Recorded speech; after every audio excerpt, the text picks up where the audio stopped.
¿Cómo están? Un gusto saludarles, gracias por compartir con nosotros un encuentro más de fin de semana, de días de la semana, con este programa que es el Cita Regional, donde a través de voces de nuestra región analizamos principales hechos que ocurren a nivel nacional y regional. Y qué mejor que contar hoy con cuatro interesantes invitados. En primera instancia quiero saludar y darle nuevamente la bienvenida porque todos sabemos por los temas que pasó de salud, producto del nacimiento de su hijita y alguna situación complicada, pero ya está de nuevo con nosotros a la diputada por el distrito número 6 de esta región, Camila Flores. ¿Cómo está, diputada?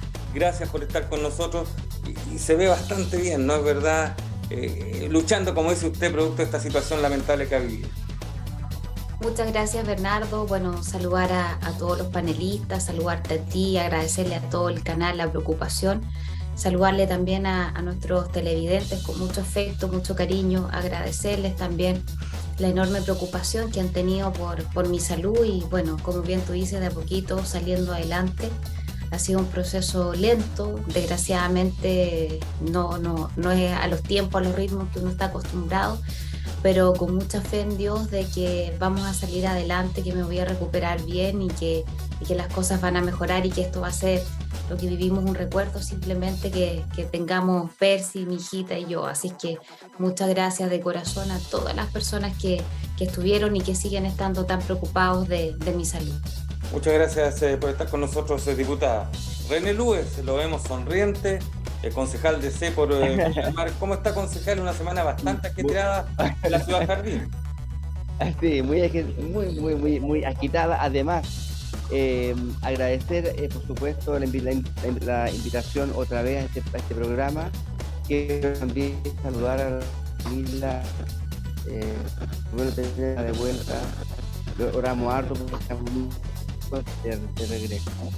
Y también a todos nuestros ahí con tertulios, un gran abrazo y que sea un muy buen debate.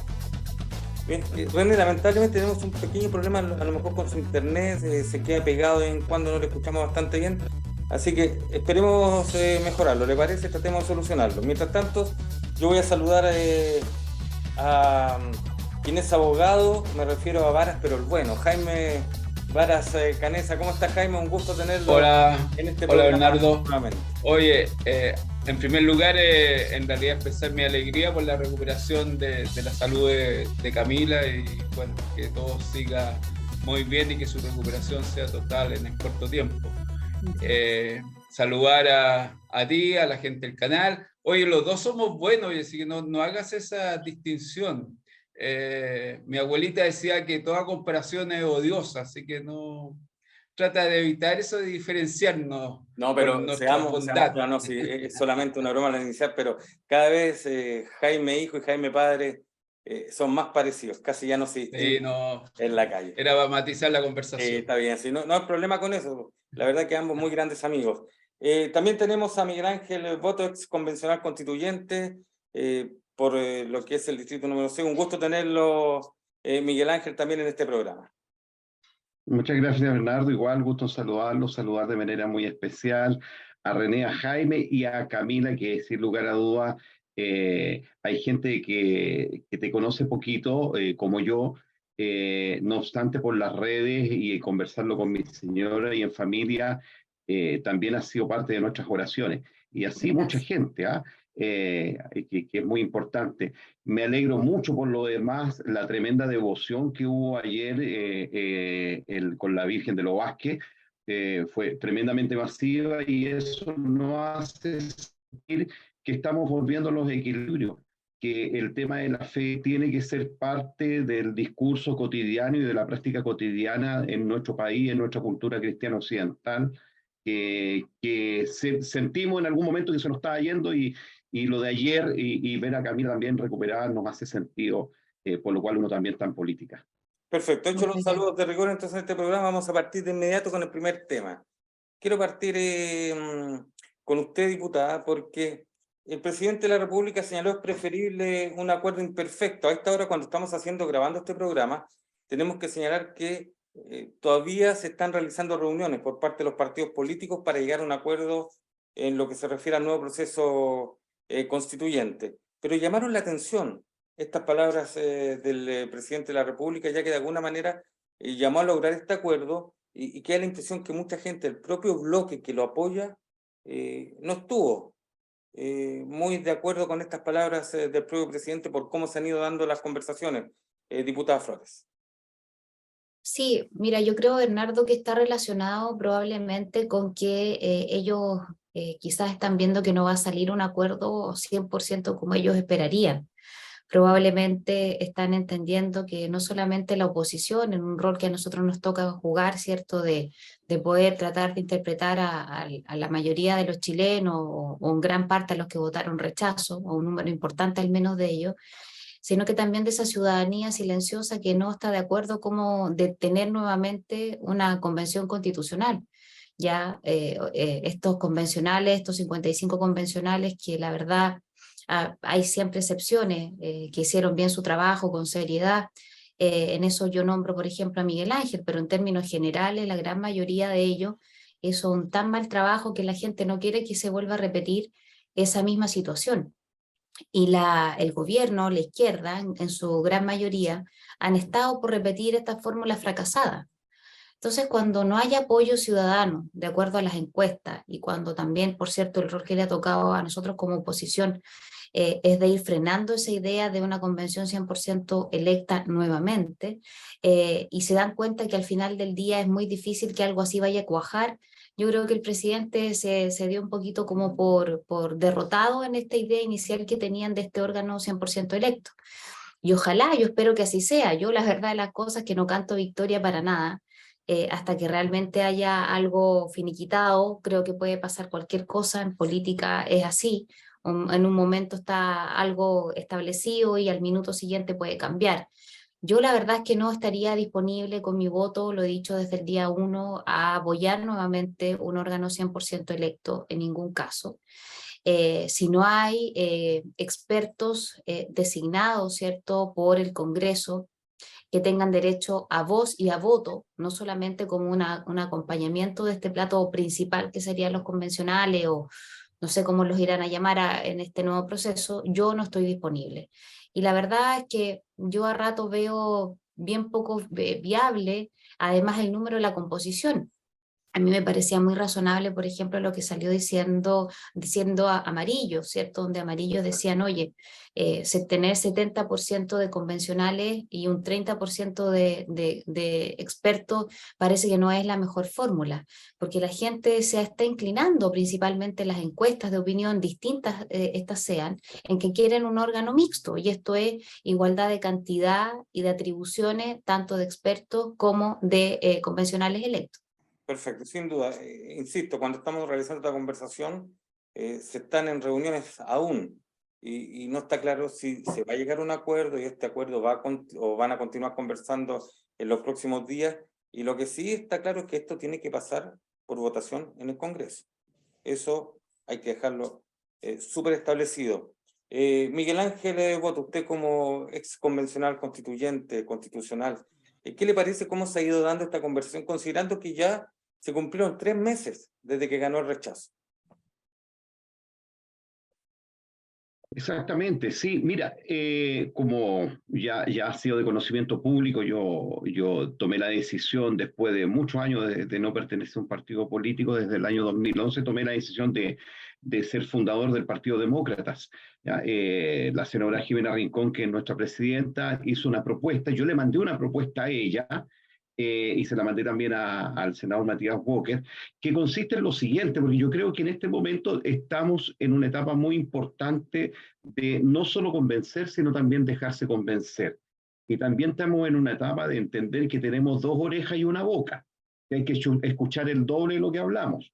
Y por lo tanto, en ese sentido, yo creo que hay que buscar un acuerdo y un equilibrio. Y en ese equilibrio, ¿cierto? Lo que yo le planteaba a la senadora Rincón y al senador Walker es tener una convención donde sean 60 convencionales electos de manera directa y 25 convencionales que sean designados, elegidos por el Congreso, de los cuales 25 tendrán un plazo, una propuesta muy concreta de 2 meses para elaborar un texto base para la Constitución considerando los 12 bordes acordados. Dentro de estos 25 se haría entonces un sorteo de los cuales quedarían 15 para sumarse a los 60 y esos 15 tienen derecho a voz y voto en una convención que estaría constituida por 75 integrantes, de los cuales el 10% de los 60, es decir, 6 personas, debieran ser representantes de los pueblos originarios.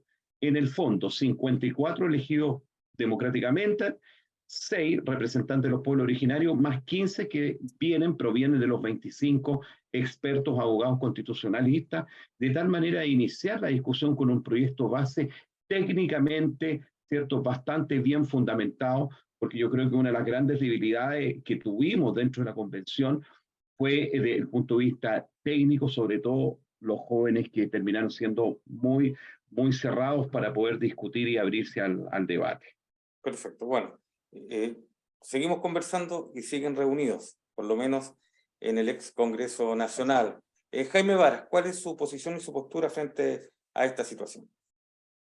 Mira, a mi modo de ver, antes de entrar en algunas definiciones en cuanto al tipo de órganos, números, etcétera, yo creo que hay que hacer una referencia a que evidentemente estamos ante un acuerdo que se va a celebrar por distintas fuerzas políticas del país. Y todo acuerdo significa de por sí, y por eso es que se llama acuerdo, es que las partes involucradas no pueden pretender que a través de ese acuerdo se va a lograr la plena satisfacción de sus pretensiones.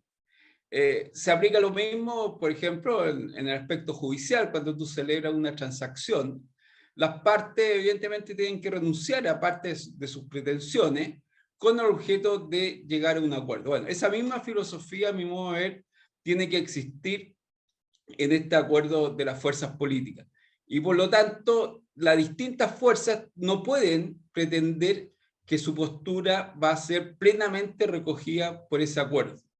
Ahora, sin perjuicio de eso, y ahondando en ese tema, yo considero que hay ciertas bases que evidentemente tienen que estar explícitas en ese acuerdo. Por ejemplo, todo lo que dice en relación con la participación ciudadana, ¿no es cierto?, la representación de los pueblos originarios y también, ¿no es cierto?, la participación de los expertos, que es un tema ciudadano, ¿no es cierto?, en que yo creo que la encuesta así lo demuestra, es un anhelo de la ciudadanía en el sentido de esta forma subsanar unos reparos que existió en la ex convención. Y en ese camino, ¿no es cierto?, ir fijándose cuáles ya van a ser los aspectos fundamentales de este acuerdo. Ahora, a mi modo de ver, una convención mixta sería algo que respeta tanto la voluntad ciudadana como también la necesidad de que expertos colaboren en la preparación de este proyecto de futura Carta Constitucional. Respecto al número, bueno, ahí hay que ver, es decir, si son 75, si son 50, si son 100, ahí desgraciadamente esa discusión, desgraciadamente a mi modo de ver, está contaminada por las pretensiones electorales, ¿no es cierto? Ahí se señala con mucha razón, ¿no es cierto?, que los partidos políticos andan con la calculadora en la mano para ver, ¿no es cierto?, cuáles serían sus eventuales resultados sobre la elección de estos constituyentes. Pero en todo caso, y yo creo que ese es el criterio fundamental, de que las fuerzas políticas tienen que tener plena conciencia de que a través del acuerdo es imposible, y por algo se llama acuerdo, que sus pretensiones sean plenamente recogidas. Perfecto. Y ese, desgraciadamente, si tú escuchas algunas declaraciones, desgraciadamente no todas las fuerzas políticas tienen asumida esa decisión. Bien. Que para mi modo de ver es esencial. Bien, Jaime Varas, terminamos con ustedes esta primera ronda de preguntas. René Lues, concejal DC, pareciera ser de los pocos DC que van quedando, porque la verdad que el partido cada vez tiende como a abrirse más en cuanto a gente que lo deja y otros que ya no están tan de acuerdo. ¿Cuál es su postura como concejal, como DC, frente a esta situación que se está dando? Bueno, primero me hago cargo de lo primero que dijo, porque no lo puedo dejar pasar así nomás. Si usted se fija en los informes del CERVEL, somos el 9º partido en pérdida de militantes el año. El 9º. Lo que pasa es que han sido más bulladas y más conocidas por la opinión pública, pero como renuncias efectivas, y si usted se fija, digamos, ninguno de los nuevos partidos que se han ido formando al alero de lo que fue militante del partido de la ADC, en general no se han llevado a ninguna importante parte de la militancia. Y al revés, muchos se están volviendo. Yo pienso que vamos a dar una muy hermosa sorpresa próximamente, cuando muchos van a volver de lo que se habían ido antes. Así que yo creo que tenemos todavía harto tiempo de futuro como democracia cristiana. En segundo lugar, respecto a la consulta, yo creo que efectivamente el mejor acuerdo es el que se firma, lo dijo el presidente nuestro del partido, Alberto Undurraga. Yo soy en general partidario de que haya una convención 100% electa, como fue el compromiso que adquirimos con el país en octubre del 2020. Soy partidario de paridad. Eran como las bases de los acuerdos que habíamos tenido. Era como que ese era básicamente los principios de acuerdos fundamentales. Obviamente se había escaños reservados acorde a la votación y no como fue la vez pasada. Y por supuesto, lo de los independientes no nos satisfacen cuando van como independientes y no dentro de los partidos.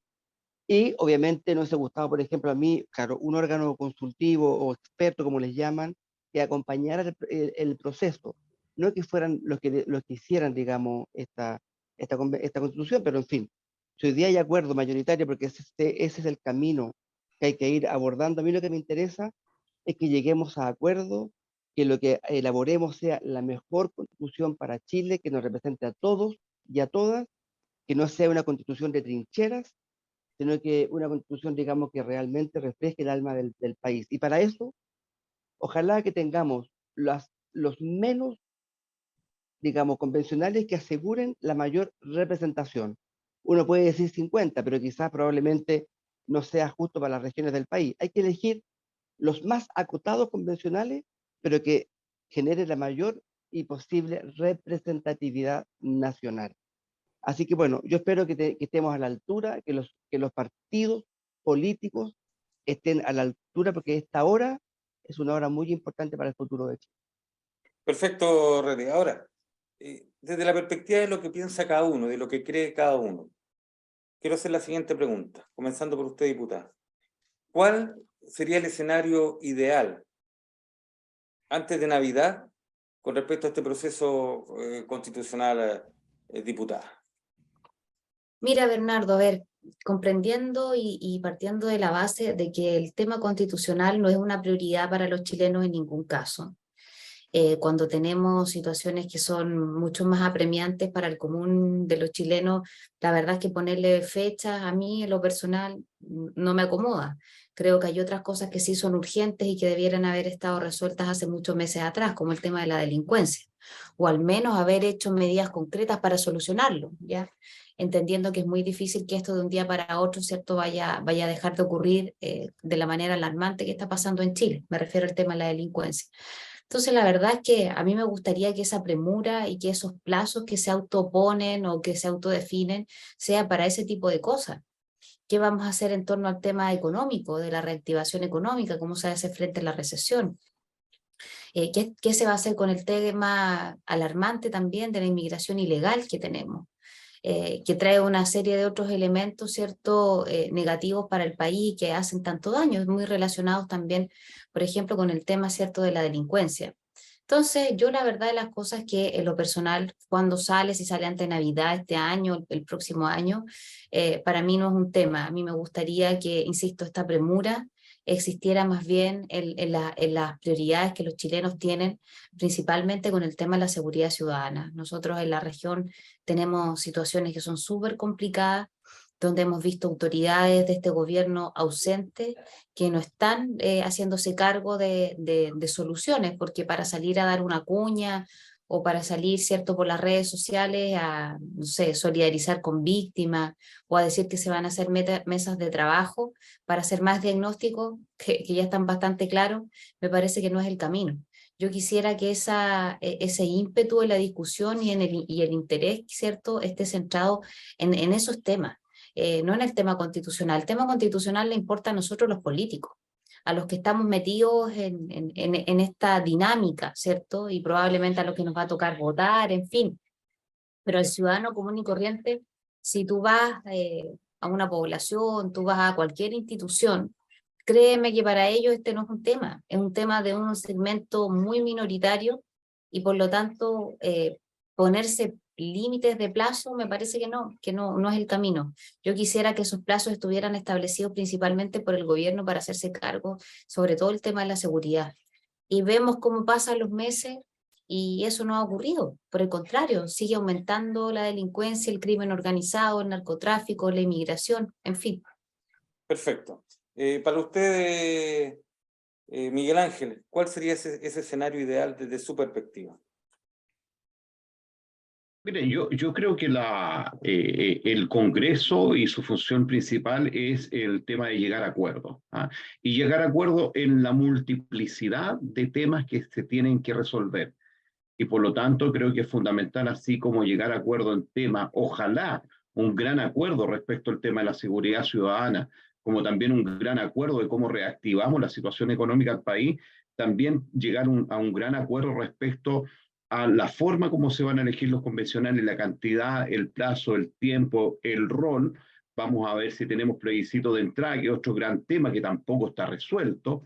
Y yo espero que efectivamente el tema del acuerdo respecto al tema constitucional esté durante el mes de diciembre, independiente del inicio que se vaya a realizar y cuánto sería el plazo, que yo estimo en lo personal que no debiera superar los 6 meses.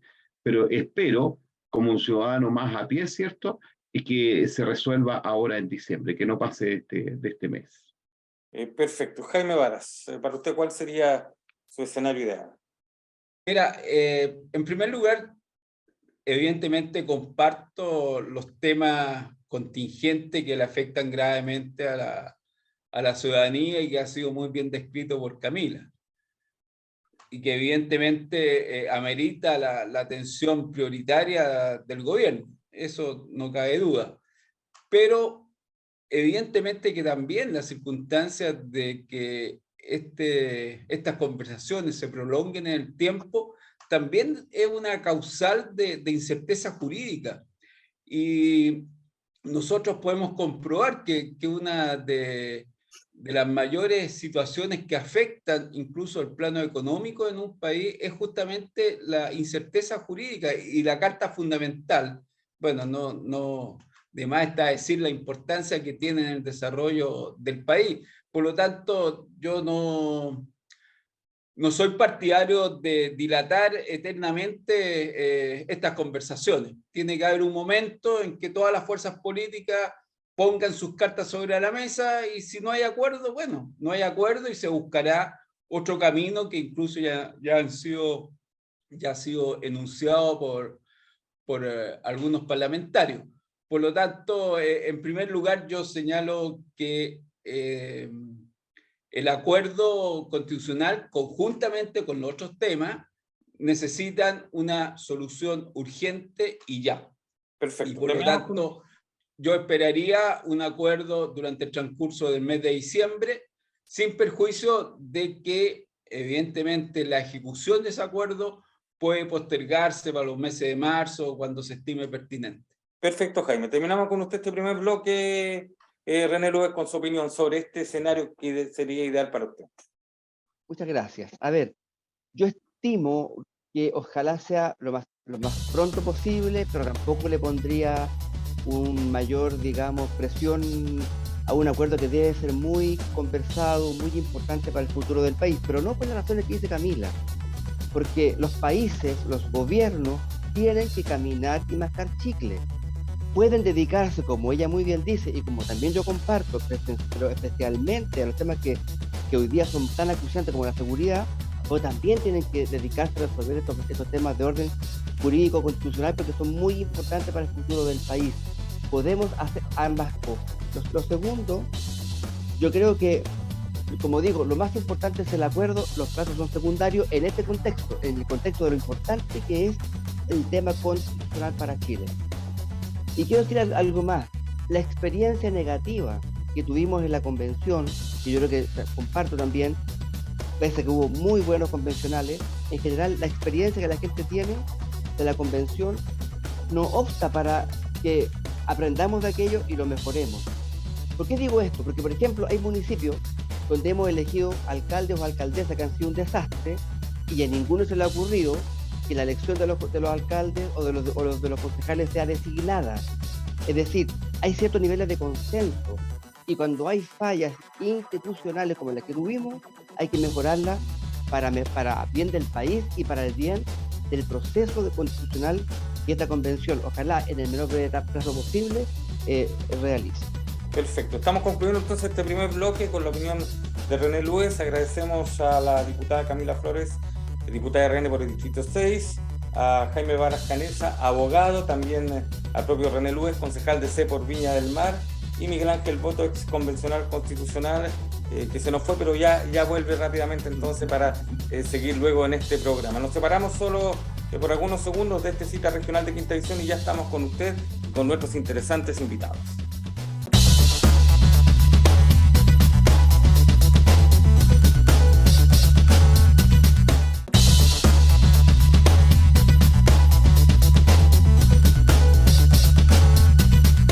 Bien, y retomamos entonces lo que es esta cita regional de Quinta Visión con 4 interesantes invitados. La diputada, ¿no es cierto?, Camila Flores, tenemos también al abogado Jaime Varas, tenemos al ex convencional constituyente Miguel Ángel Boto y al concejal de C por Viña del Mar, René Lues. Oiga, un primer circuito que vamos a hacer en este segundo bloque con un tema que creo que no puede pasar inadvertido, porque la última encuesta Plaza Pública Cadén señaló que un 80% de la ciudadanía se encuentra preocupada de ser víctima de un delito en Chile. Es preocupante, es muy preocupante. ¿Cuál es su visión, diputada Flores? Bueno, es sumamente preocupante. Desde el año 2014 que no teníamos una cifra tan elevada de temor y de inseguridad por parte de la población. Este, sin lugar a dudas, es el gran tema y yo creo que tiene que ser la prioridad de todas las fuerzas políticas, de todos los servidores públicos, de devolverle la sensación de seguridad a la ciudadanía. Y esta tiene que ser, desde mi perspectiva, una solución que se tiene que imitar de manera integral. Acá no es solamente responsabilidad de los parlamentarios, ni tampoco solamente del gobierno, sino que aquí tiene que entrar un organismo que es fundamental, que es el Poder Judicial. El Poder Judicial tiene muchísimo que decir en esto, en lo relativo no solamente a los tribunales de justicia, sino que también a la Fiscalía.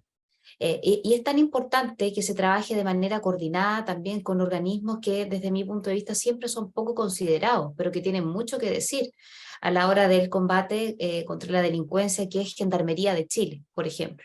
Muchos de los delitos que se cometen en nuestro país son organizados y parten, ¿cierto?, desde las propias cárceles. Por lo tanto, tener un trabajo multisectorial con las distintas visiones me parece que es fundamental y es urgente. Los delitos de carácter violento, de alta connotación, delitos que nosotros no estábamos acostumbrados a ver en nuestro país y a tener que vivir, están relacionados también con la inmigración ilegal. Y eso lo han reconocido las propias policías, fundamentalmente la PDI. Muchos de estos delitos son cometidos, ¿cierto?, por inmigrantes, luego comienzan a ser copiados, entre comillas, ¿cierto?, por delincuentes chilenos que quieren ponerse a la par de estos delincuentes, ¿cierto?, que vienen desde el extranjero, para demostrar cierto poder de fuego, en fin, capacidad, y al final del día quienes sufrimos estas consecuencias somos los chilenos de bien, que lo único que queremos es vivir en paz. Y acá yo creo que es fundamental que en ese mismo sentido el gobierno deje de lado el sesgo ideológico que tiene, se comprometa realmente en apoyar a las policías, principalmente entregarles nuevamente atribuciones a Carabineros de Chile, que yo creo que es fundamental. Y hacer todo lo necesario para usar la legítima represión que tiene el Estado para defender a los ciudadanos, ya que es precisamente lo que el ordenamiento jurídico les entrega para cumplir con su rol. Y la verdad es que mecanismos el día de hoy existen. Lo que falta, desde mi punto de vista, es la voluntad para poder usar esos mecanismos y que realmente se cumpla con esta expectativa que tiene la gente de poder vivir en paz. La gente no quiere salir de sus casas después de una cierta hora, ni recorrer determinados barrios por el temor precisamente que sienten, y eso perjudica en otros elementos también, Bernardo, como es, por ejemplo, la salud mental de los chilenos. Sin duda, diputada, si usted de repente me ve que yo muestro esto, bueno, es nuestro relojito de arena, ¿no es cierto?, el inquisidor que lo tenemos para poder irnos ordenando. Y agradezco entonces a los panelistas que entiendan el mensaje para que todos tengamos la opinión en el tiempo preciso. Estoy con usted, Miguel Ángel, también con este tema que tiene muy preocupado a todos los sectores. De hecho, si vamos al sector del comercio, por ejemplo, hoy andar después de las 6:30 de la tarde en alguna de las comunas de nuestra región, 7 de la tarde, ya es prácticamente encontrar todo el comercio cerrado y con una sensación de temor muy grande. Sí, mira, efectivamente, Bernardo, en el caso de que yo soy quilpueíno, primera vez que me encuentro con una marcha, primera vez en mis 25 años de vida, multiplicado por 2 y le agregamos 4 más, primera vez que veo una marcha en el centro de Quilpué alegando por el tema de la seguridad, la verdad, y ha sido impresionante. Yo creo que aquí hay dos grandes temas. Primero, el tema de las señales y segundo, el tema de un gran acuerdo. Respecto al tema de las señales, efectivamente necesitamos una versión 2.0. Es decir, hubo declaraciones de muchos personeros que están hoy día en el gobierno que fueron muy fuertes contra Carabineros, por ejemplo, a través de sus redes, del Twitter, hace 2, 3 años atrás. Y claro, mucha gente dice, bueno, ¿serán capaces de cambiar o habrán cambiado estos últimos 2 años en relación a lo que pensaban tiempo atrás?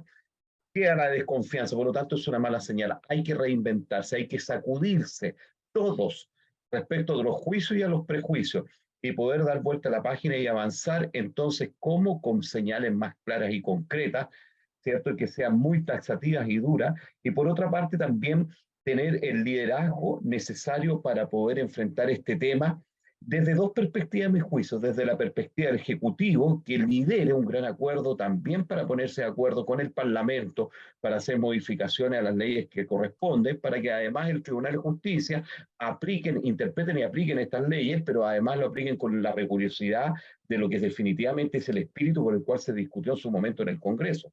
Y por otra parte, creo que es fundamental también que tenga la Asociación Nacional de Municipalidades de Chile una voz importante de qué deben hacer y hasta dónde deben hacerlo.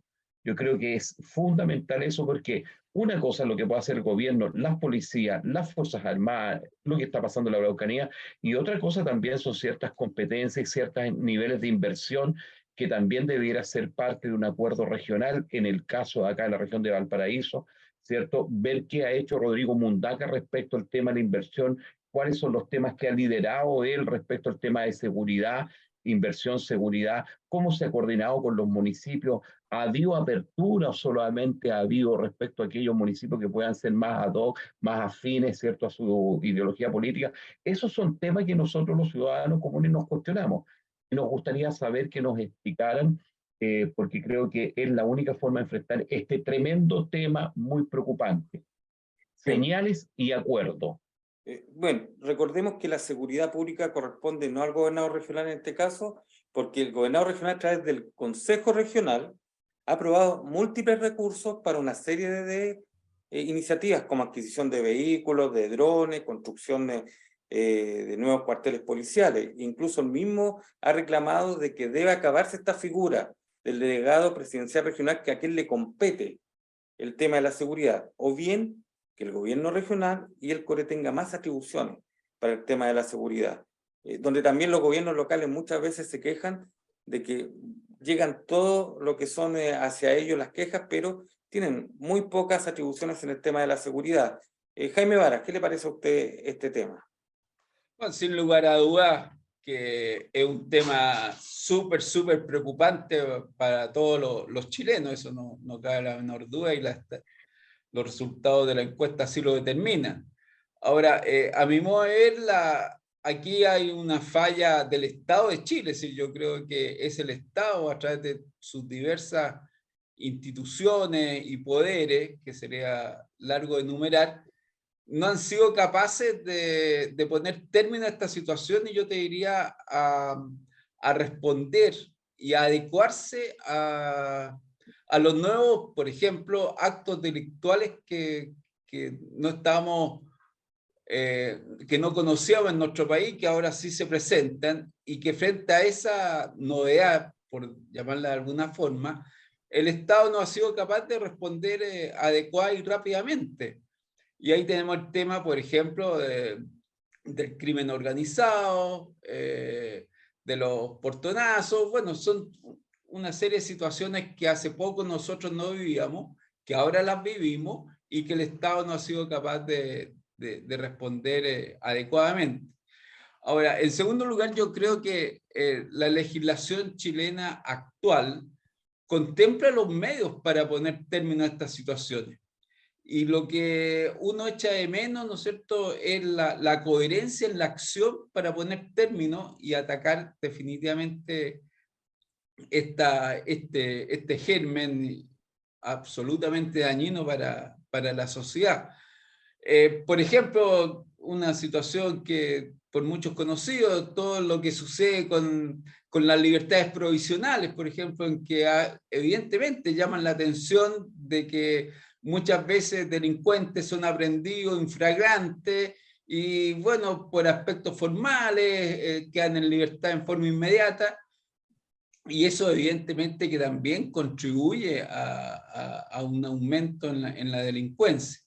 Y lo último que yo quiero señalar es de que las señales tienen que ser inequívocas. Y ahí yo creo que también nosotros tenemos una serie de ejemplos en que si por un lado se actúa con cierta rigidez, hay otras situaciones en que evidentemente esa misma rigidez no se aplica. Y ahí también contribuye a un ambiente, ¿no es cierto?, proclive para la continuación de la ejecución de actos ilícitos. Perfecto. René Lues, los gobiernos locales también piden mayor cantidad de atribuciones en este tema, porque también, ¿no es cierto?, muchas veces se invierten recursos que deben estar destinados a otros campos, al tema de la seguridad, porque los vecinos están solicitando cada vez con mayor angustia, ¿no es cierto?, que haya soluciones. Desde esa perspectiva, ¿cuál es su visión desde un punto de vista de gobierno local? O sea, primero que todo, yo creo que efectivamente el 80% que sienta temor hoy día a ser objeto de un acto delictual es horroroso. Es la derrota del Estado de Derecho. Y entonces es algo que nos tiene que convocar a todos. Hoy día es efectivamente el gran tema de preocupación de la ciudadanía y por tanto es fundamental fortalecer qué señal damos hacia afuera. Primero, yo creo que la señal de que Carabineros esté hoy día con un 78% de evaluación positiva de la gente es, a mi juicio, espectacular.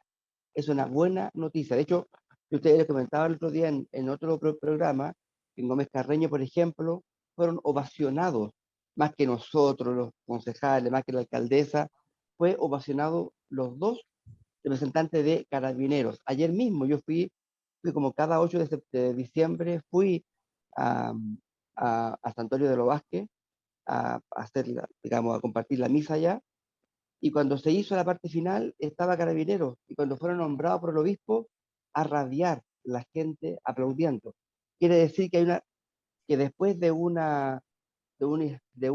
intento por arrodillar a Carabineros y a la PDI durante el estallido, hoy día la comunidad entiende que son fundamentales para la seguridad pública. Y por tanto, ¿qué debemos hacer nosotros?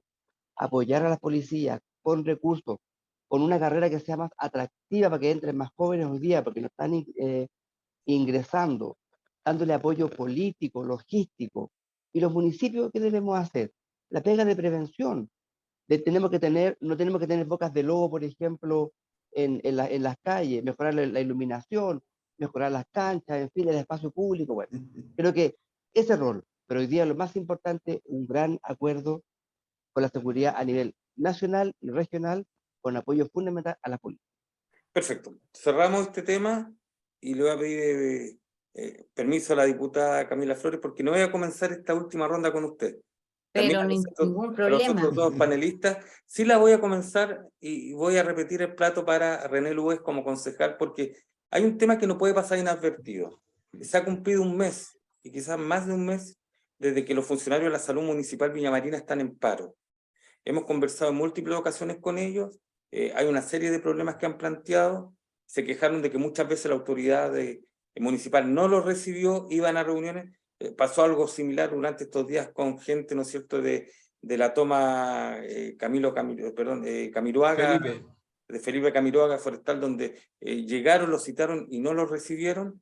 Entonces, esa perspectiva, durante esta semana se aprobó la famosa operación del ISBAC en Viña del Mar, que se señala, busca justamente colocar solución a lo que ellos reclaman, que tiene que ver con la deuda previsional por años. René Lues, partimos con usted esta última parte de preguntas y de temas, porque creo que es bueno explicar en 3 minutos más o menos qué es lo que pasó, qué pasa con esto, qué ocurrió. Estoy con usted, René. Muchas gracias. Primero que todo, el LISPAC no lo aprueba el Consejo no aprueba el LISPAC. Lo que hace el Consejo es aprobar la enajenación de inmuebles municipales para que la DIPRES, a petición del municipio, pueda autorizar esta operación, que es una operación financiera en virtud de la cual el municipio vende unos inmuebles, en este caso 2 inmuebles, y con ese dinero paga, digamos, esta deuda, y que al cabo de 10 años de arrendar esos mismos inmuebles podría volver eventualmente al patrimonio municipal. Yo he planteado que es la peor de las iniciativas a solucionar, digamos, este problema, es la peor, es la mañana, además de los gremios, los someto a que si resulta, ¿qué pasa? O sea, esto es incierto, fíjate lo que le voy a comentar. 17.500 millones de pesos, eso se está pidiendo. Se ponen 2 inmuebles, los inmuebles están al 90% de su valor, con un interés del 5%. Yo de verdad dificulto, sinceramente, qué cantidad financiera esta tipo de operación en el ámbito de la recesión que vamos a tener en Chile. Entonces, yo creo que es difícil. Vamos a tratar. A ver, René, si me escucha, lamentablemente tuvimos algún problema con su conexión, pero creo que por lo menos planteó temas interesantes con respecto a esta situación del leaseback. 2 inmuebles, 17.000 y tantos millones de pesos, a 10 años, no es verdad. No es, ellos solamente aprueban lo que es, en cierto modo, este proceso, pero es al final el Ministerio de Hacienda, ¿no es cierto?, el que tiene que dar el sí o el no para esta operación. Jaime Barras, usted también fue funcionario municipal. ¿Qué le parece esta situación que se ha dado en Viña del Mar? Ya vamos a estar de vuelta con René López. Mira, son varias las consideraciones que yo creo que es importante compartir.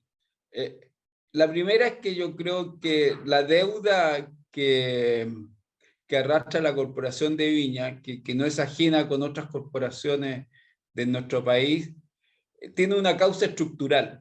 Y por lo tanto, en la medida que esa causa estructural no sea enmendada, a mi mover va a continuar el ritmo de déficit de las corporaciones municipales. Y esto es un tema, evidentemente, no es novedoso, por cuanto hace mucho tiempo que se está conversando y se está denunciando la necesidad de superar esos problemas estructurales y que efectivamente las corporaciones municipales puedan cumplir con la misión que le encomienda la ley. Eso por un lado. Lo segundo es que, a mi mover, la operación del leaseback es aprobada por el Consejo Municipal. Ahora, lo que sucede es que para aprobarla necesita una autorización previa del Ministerio de Hacienda. Pero aquí hay que dejar las cosas claras. Quien aprueba la operación financiera es el Consejo Municipal. Por lo tanto, no empecemos a eludir la responsabilidad que tiene el Consejo y achaquemos esa responsabilidad en caso de negativa al Ministerio de Hacienda. Evidentemente que la municipalidad tiene que presentar sus estados financieros que le permitan hacer esa operación bancaria, porque como se escuchó, en el intertanto la municipalidad tiene que pagar el crédito, un dividendo mensual, un arriendo, como se quiere llamar, y al final del plazo, ¿no es cierto?, cancela una cuota residual y en virtud de esa cuota residual recupera el dominio de los bienes inmuebles. Por lo tanto, el Consejo Municipal es el responsable de esta situación. En segundo lugar, lo que a mí me preocupa es que, me voy a atrasar 2 segundos. El plazo de duración de esta operación, oye, en ningún caso va a ser inferior, muy optimistamente, a 10 o a 12 meses. Entonces uno se pregunta, oye, y en el intertanto, ¿qué va a pasar con las deudas que se pretenden financiar con el leaseback. Es decir, ahí hay otro aspecto que yo también quiero destacar. Con el leaseback lo único que se pretende es pagar deudas. Por lo tanto, para financiar el día a día de la corporación en virtud de esta crisis estructural que tiene, oye, es muy probable que se continúe generando el déficit mensual. Por lo tanto, a pesar de la aprobación del leaseback, es necesario que se adopten medidas para que el ejercicio de la corporación sea autofinanciada y no se continúe generando un déficit. Y por lo tanto, y con esto termino, lo que inquieta es qué va a pasar con las deudas, especialmente de los trabajadores de la corporación, durante el plazo que se va a demorar, si es que así se ejecuta, el famoso leaseback por parte de la municipalidad. Perfecto. Diputada Camila Flores. Bueno, no cabe duda la importancia que tiene, ¿cierto?, cumplir con las obligaciones laborales que tiene cualquier institución, ya sea pública o privada o cualquier persona, sobre todo en materia, ¿cierto?, previsional, que entiendo que sería lo que se está adeudando a los funcionarios, ¿cierto?, de la corporación. Eso sin duda es lamentable que se generen este tipo de situaciones porque al final del día habla de una mala gestión, ¿cierto?, económica y de administración por parte a llegar a este resultado. Ahora, haber explorado quizás este camino del leaseback, no sé si sea el mejor. Yo no sé si habrán tenido, bueno, René puede quizás comentarnos, habrán tenido otras alternativas sobre la mesa que quizás podrían haber sido desde el punto de vista financiero y desde el punto de vista, cierto, administrativo, mejores quizás que sacar este crédito que al final del día es eso, un préstamo que va a tener que pedir el municipio a una entidad privada, que es un banco, ¿cierto?, que les va a prestar el dinero para poder saldar estas deudas que existen, ¿cierto?, en la Municipalidad de Viña del Mar.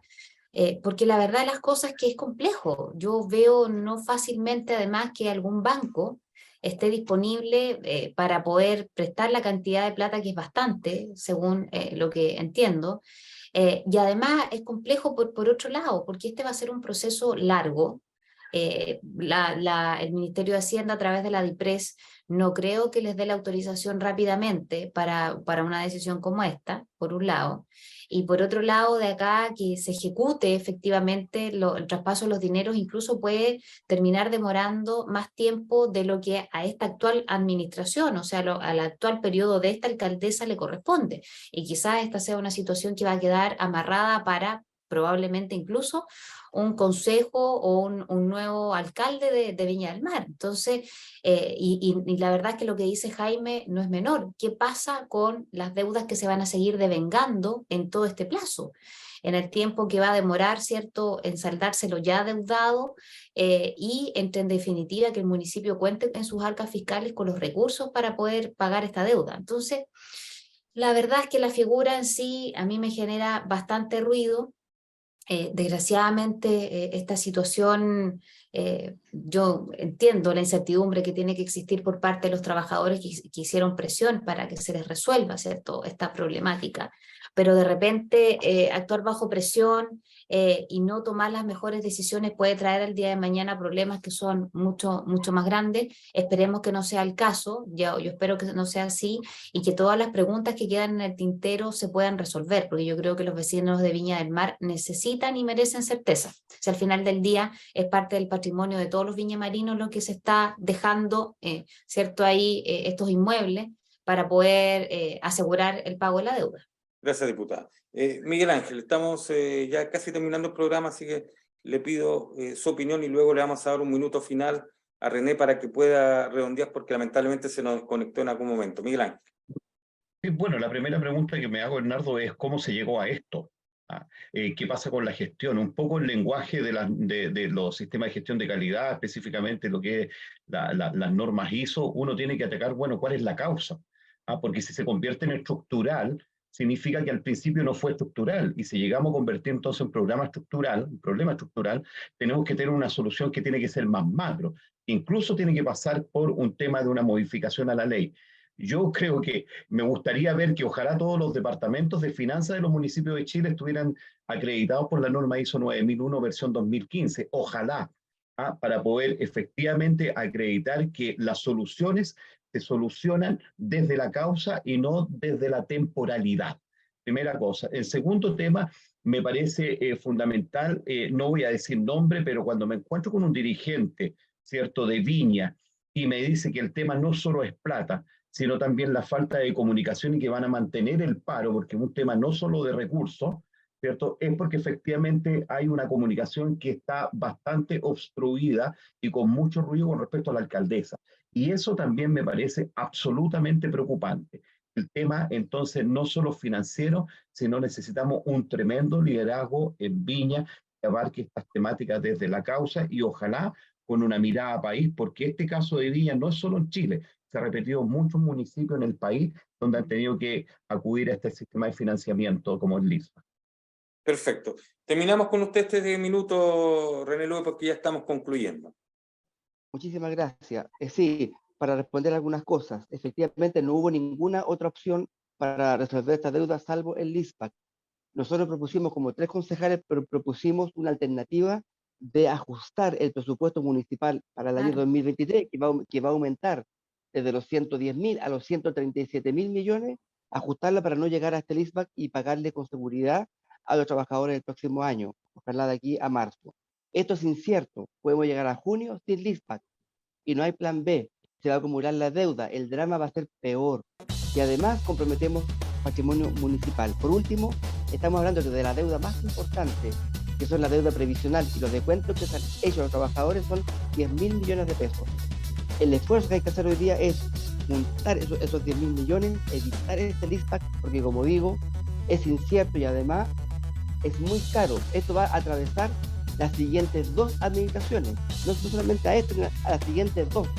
Y es muy irresponsable hacerlo. Ojalá de verdad que tengamos acuerdo para que esta sea la última opción. Estuvimos de acuerdo en hacerlo para que los trabajadores vieran que la voluntad nuestra no es poner obstáculos, pero obviamente de todas las opciones para ellos mismos, esta es la peor. Y la más importante es detener el paro que ya lleva un mes y ha generado un drama social en todos los cerros de Viña del Mar. Perfecto. Agradezco a nuestros 4 invitados, de lujo los 4 panelistas, por supuesto, voces regionales que entregan su opinión sobre temas que son de importancia nacional y regional. Y más en este día viernes en que estamos haciendo este programa, cuando nuestro canal está cumpliendo 26 años de existencia como Quinta Visión. Así felicitaciones. Gracias por ser parte de este programa. A todos nuestros televidentes también, gracias por seguirnos. Son tiempos complicados, por eso que desde lo nuestro, desde la comunicación, desde la entretención, desde la educación como Quinta Visión, como canal regional, estamos justamente en esta fecha siguiendo con eso, con lo que nos gusta, entregando lo mejor de lo nuestro a ustedes, nuestros televidentes. Camila Flores, diputada RN por el Distrito 6, muchas gracias por estar con nosotros. Jaime Varas Canesa, abogado, muchas gracias también por estar con nosotros. René Luez, concejal de sede Viña del Mar, muchas gracias por ser parte de este programa y por supuesto Miguel Ángel Voto, ex convencional constitucional, también muchas gracias por ser parte de esta cita regional en que, insisto, llevar la voz de quienes son parte de nuestra región es importante porque Quinta Visión es su canal regional. Que esté muy bien usted y su familia.